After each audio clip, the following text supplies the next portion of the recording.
మందికి జ్ఞాపక శక్తి తక్కువగా ఉంటుంది, చదివింది గుర్తుండదు. అలాంటి వాళ్లకు జ్ఞాపక శక్తి పెరగాలన్నా, లేదా చదువు మీద ఆసక్తి లేని వాళ్ళకి చదువు మీద తొందరగా ఆసక్తి రావాలన్నా వసంత పంచమి రోజు తల్లిదండ్రులు ఒక ప్రత్యేకమైన పరిహారం చేయాలి. ఆ పరిహారం ఏంటంటే, ఒక గ్లాసులో నీళ్లు తీసుకోవాలి. ఆ నీళ్ల మీద అరచెయ్యి ఉంచాలి.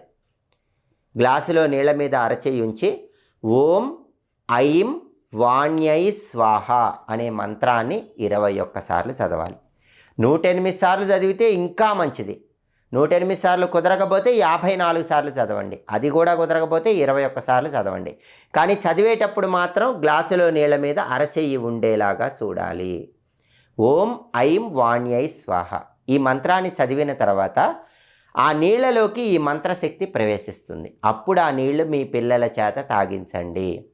వసంత పంచమి రోజు ఇలా మంత్రించినటువంటి